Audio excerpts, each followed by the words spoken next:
एक दिन शुक्ला जी को राजस्थान के रईस घर से संदेश आया। शुक्ला जी संदेश पत्र को हाथ में लेकर पढ़ने लगे। आमंत्रण पत्र भेजने वाले का नाम शंभुनाथ था। आखिर ये शंभुनाथ है कौन भाई, जिसने राजधानी से मुझे आमंत्रण पत्र भेजा है?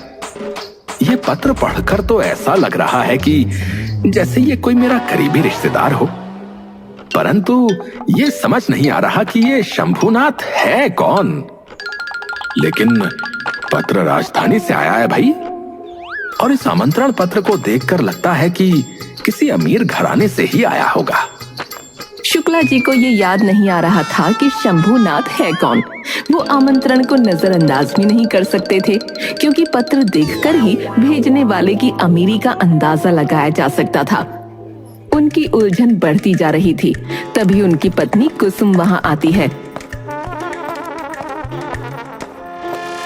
क्या बात है शुक्ला जी, बड़े गौर से पत्र देख रहे हो? आखिर ऐसा क्या लिखा है इसमें? नहीं नहीं, कुछ नहीं, प्रेम पत्र है। देखकर नहीं लगता। इसका रंग रूप देखकर तो मुझे कुछ शक हुआ ही था, और तुम्हारी शक्ल देखकर पूरा यकीन हो गया। जब समझ ही गई तो पूछा क्यों? सुबह से देख रही हूँ कुछ परेशान नजर आ रहे हो। क्या बात है, बताओ तो। मुझे पता है तुम्हारे बस का नहीं कुछ सोचना। अरे मैंने कब कहा कि मेरे बस की बात है? अरे उलझन बताने से ही तो सुलझती है। क्या पता मैं तुम्हारी उलझन दूर कर दूं? इसे बता देता हूँ, क्या पता इसे ही कुछ याद हो। शुक्ला जी को समझे कुछ नहीं, मैं तो बस राजस्थान में रहने वाले शंभुनाथ के बारे में सोच रहा हूँ। अरे क्या हुआ मामा को? मामा? क्या शंभुनाथ तुम्हारे मामा है? और नहीं तो क्या, तुम्हारे मामा है। अरे इतना भी याद नहीं? वो हमारे मगदा वाले मामा जी, जो शादी के बाद ही बगदाद जा बसे थे। अब 2 साल से राजधानी में रह रहे हैं। वहाँ अपना मकान बनाया है। सुना है बगदाद से बहुत दौलत लेकर लौटे हैं। मगर बात क्या हुई, अचानक तुम मामा के ख्यालों में क्यों पड़ गए? जरा मुझे भी तो सुनाओ। अरे कुछ नहीं, बस उनके घर से बुलावा आया है। दावत है उनके यहाँ पूर्णमासी के दिन। मैं उनका आमंत्रण पत्र पढ़कर समझ नहीं पा रहा था कि शंभुनाथ है कौन। शादी के बाद एक बार ही तो मिलना हुआ है, और जब मिला तो उन्हें मामा ही कहा, इसलिए शंभुनाथ नाम से उन्हें पहचान नहीं पाया। हाँ, तुम्हें मेरे मायके वालों के नाम क्यों याद रहने लगे? जरा वो आमंत्रण पत्र मुझे भी दिखाओ, क्या लिखा है, मैं भी तो देखूं जरा। कुसुम ने खत को पढ़ा तो खुशी से उछल पड़ी। पर तुमने तो मुझे बताया ही नहीं था। मामा ने तो खास तौर से मुझे भी बुलाया है। देखो इसमें कितने प्यार से लिखा है, मेरी प्यारी बिटिया को भी लेते आना। शुक्ला जी ने आमंत्रण पत्र फिर से देखा तो अलग से एक जगह पर ये बात लिखी गई थी। पंक्ति पर खास तवज्जो दिलाने के लिए इसे चारों तरफ से घेरा गया था, लेकिन शुक्ला जी ने उस पंक्ति पर ध्यान नहीं दिया। कुसुम को खुशी से उछलते देखकर शुक्ला जी ने सोचा, राजधानी जाना है, एक ही गधा मेरे पास है। कुसुम उस पर मेरे साथ बैठ नहीं पाएगी। घोड़े से जाऊं तो घोड़ा किसी से मांगना पड़ेगा। 1-2 दिन की बात होती तो चलो कोई बात नहीं थी। राजधानी जाने में 2 दिन लग जाएंगे, और 2 दिन लौटने में 2 दिन मामा के घर, मतलब कि पूरे सप्ताह भर की बात है। यानी 7 दिनों के लिए एक घोड़े सहित 2 जनों की खुराक का इंतजाम करना होगा। अगले ही पल शुक्ला जी के मन में एक दूसरा विचार आया। यदि कुसुम मामा से मिलने जाने का इरादा छोड़ दे तो काम आसान हो जाएगा, लेकिन इसे देखकर लगता नहीं कि ये मानने वाली है। शुक्ला जी ने कुसुम को मनाने की बहुत कोशिश की, पर वो किसी भी तरह से मानने को तैयार नहीं हुई।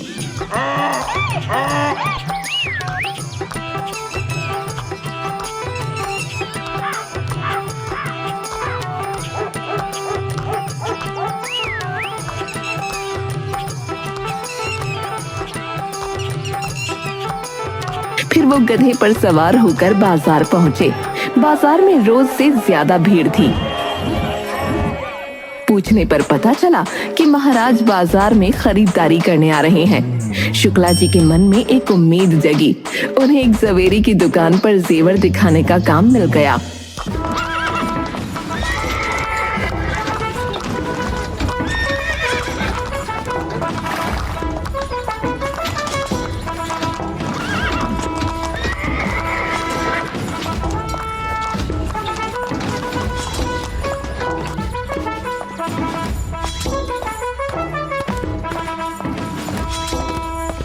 तभी महाराज की सवारी बाजार में आ गई और हर तरफ अफरा तफरी मच गई।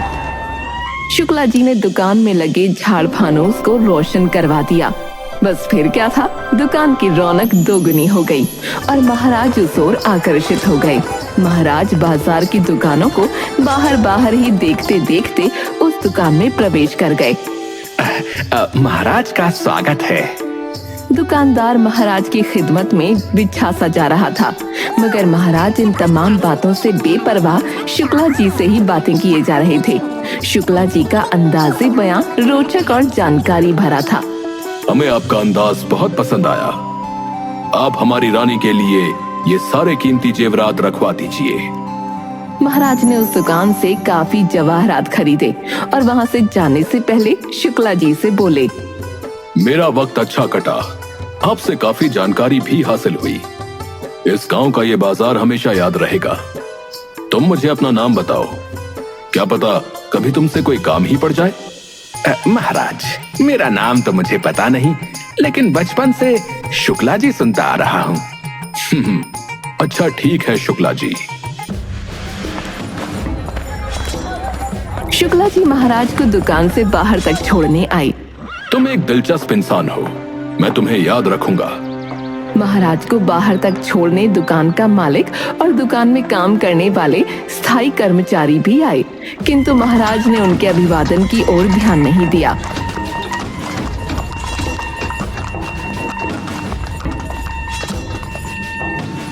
महाराज के जाने के बाद, शुक्ला जी, तुमने दुकान में बिना कोई नई व्यवस्था के उपलब्ध संसाधनों का ऐसा तत्परता से उपयोग किया कि महाराज बाजार की बड़ी दुकानों को छोड़कर इस दुकान में आ गए। तुमने महाराज को अपनी बातों से मंत्रमुग्ध कर लिया। शुक्ला जी, इस दुकान को अपनी दुकान समझना और जब कभी भी तुम्हें काम की आवश्यकता हो तो बेहिचक मेरे पास आ जाना। हाँ,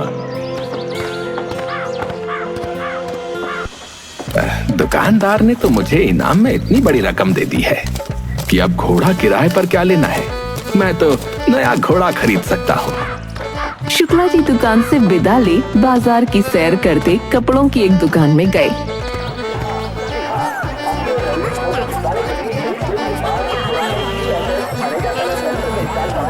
वहां अपनी कुसुम के लिए कुछ कपड़े खरीदे, फिर अपने घर वापस आ गए।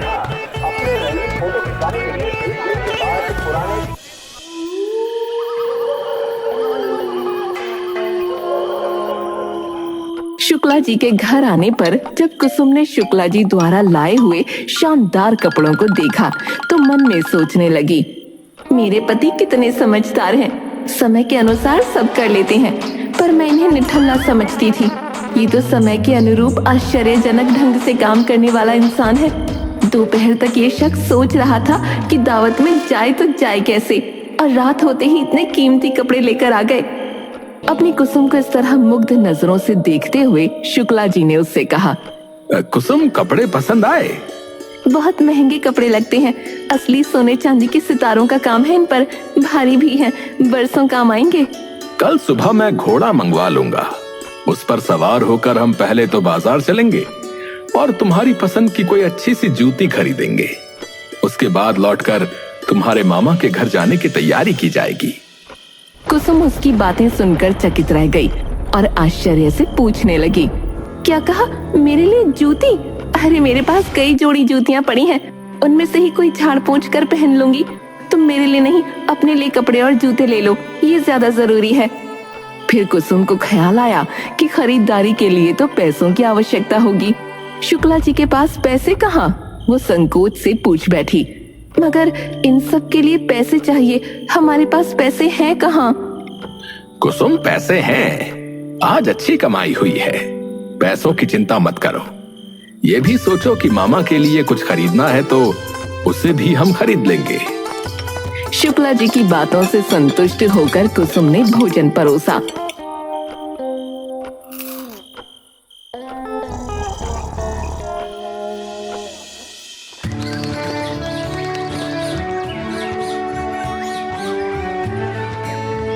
दूसरे दिन सुबह ही शुक्ला जी एक शानदार अरबी घोड़ा किराए पर ले आए। कुसुम को साथ लेकर वो बाजार पहुँचे तो बाजार में एक ही चर्चा होने लगी। आज शुक्ला जी पत्नी के साथ घोड़े पर सवारी कर रहे हैं। शुक्ला जी कुसुम के साथ एक जूते की दुकान में गए। दुकानदार ने शुक्ला जी और कुसुम की खूब खातिरदारी की। शुक्ला जी, ये हमारे दुकान की ना सबसे कीमती जूती है, आप भाभी जी के लिए ये ले जाइए। ये तो बड़ी महंगी लग रही है। शुक्ला जी के लिए ये जूती मैंने जिस दाम पर खरीदी है उसी दाम पर दूंगा। कुसुम की जिद के कारण शुक्ला जी ने अपने लिए कपड़े लिए, मामा जी के लिए भी उपहार खरीदे।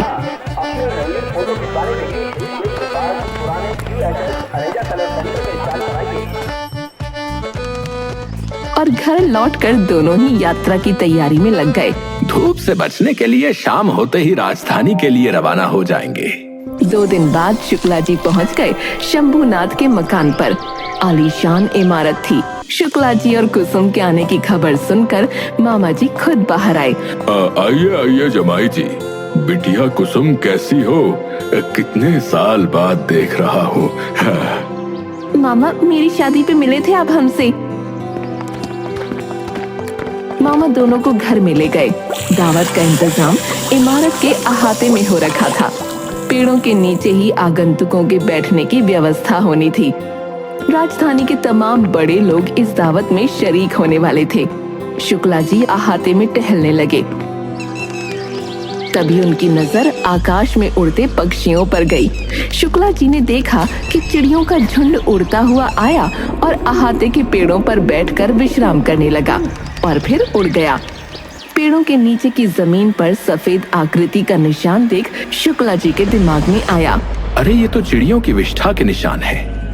यदि किसी अतिथि की थाली में किसी चिड़िया ने विष्ठा कर दिया तब क्या होगा?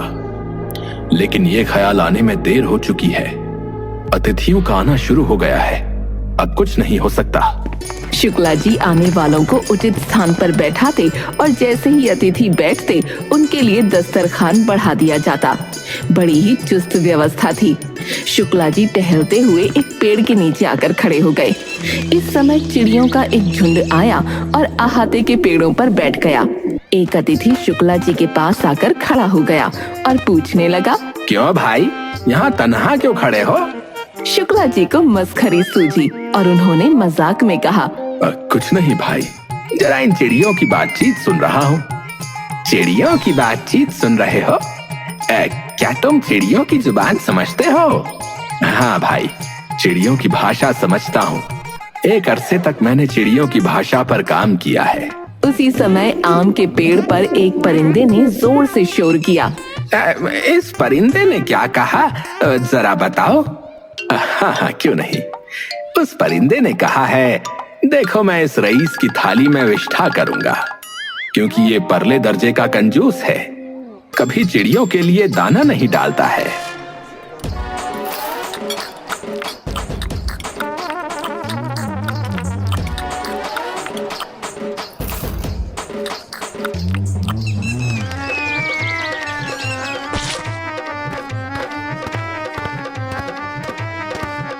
देखते ही देखते दावत स्थल पर चर्चा होने लगी कि शंभूनाथ के घर एक ऐसा शख्स अतिथि बनकर आया है जो चिड़ियों की भाषा समझता है।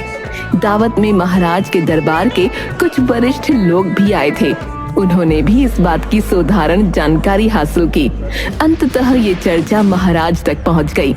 शुक्ला जी राजधानी में हैं और वो शंभूनाथ के संबंधी हैं। तुरंत शंभूनाथ के घर पैगाम भेजो कि हम शुक्ला जी से मिलना चाहते हैं। जब महाराज ने सुना कि शुक्ला जी चिड़ियों की भाषा समझते हैं तो वो शुक्ला जी से मिलने के लिए बेताब हो उठे। दूसरी तरफ शंभूनाथ के पास जब महाराज का संदेश पहुंचा तो वो चकित हो गए। उन्होंने मन में विचार किया, अब आखिर शुक्ला जी में ऐसी क्या बात है कि उनके आने की खबर महाराज को मिली और महाराज ने इतने सम्मान और आत्मीयता से भरा संदेश भेज दिया। महाराज को ऐसी क्या जरूरत आ गई कि उन्होंने इस तरह सैनिकों से लैस पैगाम भेजा है। मामा जी, आप महाराज के पास संदेश भेज दीजिए कि मैं अतिथियों के प्रस्थान के बाद महाराज के दर्शन के लिए अवश्य उपस्थित हो जाऊंगा। अतिथियों के सामने ही महाराज का पैगाम आया, इससे हमारी प्रतिष्ठा बढ़ी। लोग अब ये भी कहेंगे कि शंभुनाथ को महाराज भी जानते हैं। हाँ। शुक्ला जी ये नहीं समझ पा रहे थे कि महाराज के पास जाकर वो करेंगे क्या। फिर भी बात क्योंकि महाराज की थी,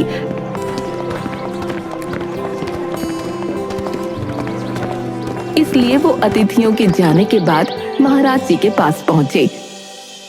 महाराज ने शुक्ला जी का भरपूर स्वागत किया, उसे अपनी अतिथिशाला में ठहराया। शुक्ला जी को पूरी इज्जत दी गई।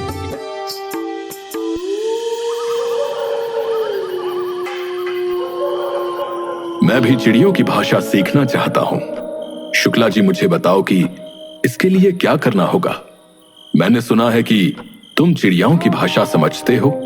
चिड़ियों की भाषा सीखने के लिए चिड़ियों की सोहबत में बचपन के दिन बिताना जरूरी होता है। अब तो आप बड़े हो चुके हैं। महाराज, आपने ये ख्वाहिश बहुत देर से बताई है।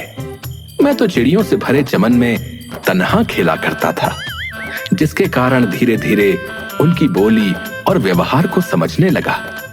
कोई दूसरा उपाय मैं जानता नहीं कि आपको बता सकूं कि चिड़ियों की भाषा कैसे सीखी जा सकती है।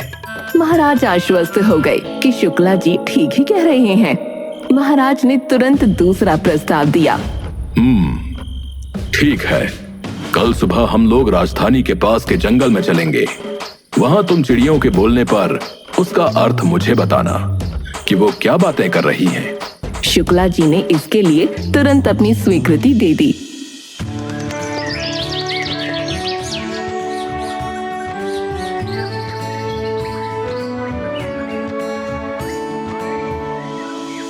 दूसरे दिन सुबह ही महाराज तैयार होकर शुक्ला जी के पास पहुंच गए। शुक्ला जी भी तैयार थे। दोनों घोड़े पर सवार होकर जंगल की ओर चल पड़े। रास्ते में एक पहाड़ी नदी आई, जहां सारस के जोड़े विचर रहे थे और पारदर्शी पानी में मछलियों का शिकार कर रहे थे। तभी एक सारस ने जोरों की आवाज की। शुक्ला जी, बताओ तो इस सारस ने क्या कहा। महाराज ये कह रहा था कि सावधान, इस राज्य का भाग्यशाली महाराज आया है। शुक्ला जी की बात अभी पूरी नहीं हुई थी कि एक साथ कई सारसों का स्वर उभरने लगा। कई सारस आवाज करते हुए इधर उधर उड़ने भी लगे। शायद घोड़े के पैरों की आवाज से उत्तेजित होकर वो ऐसा व्यवहार कर रहे थे। बताओ शुक्ला जी, ये क्या बातें कर रहे हैं।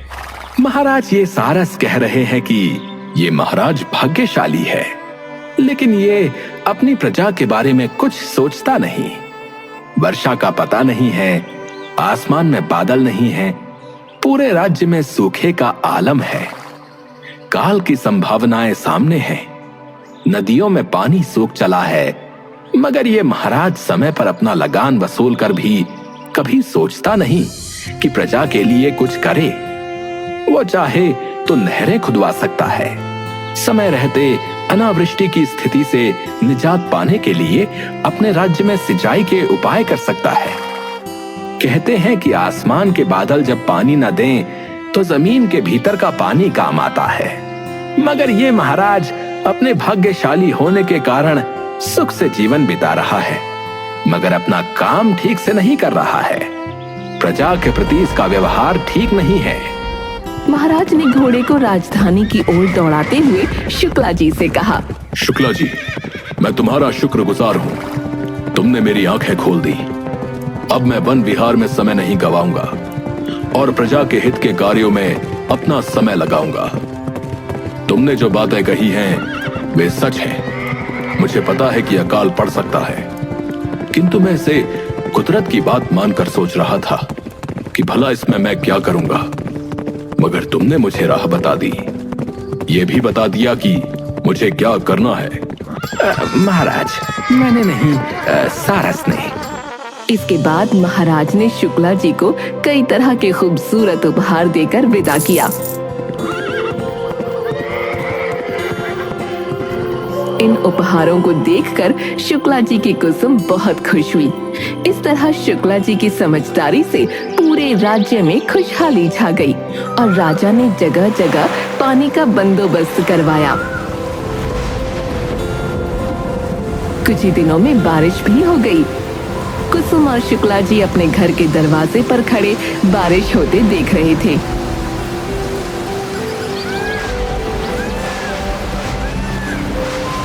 शुक्ला जी देखो, सब तरफ क्या बढ़िया खुशबू आ रही है और ये पक्षियों का चहचहाना कितना सुकून भरा है। अरे भाग्यवान, ये पक्षी बोल रहे हैं। मौसम सुहावना है, क्यों ना गर्मा गर्म चाय और पकौड़े बना लिए जाएं। अच्छा ठीक है, अभी बनाती हूँ। मेरे मस्खरे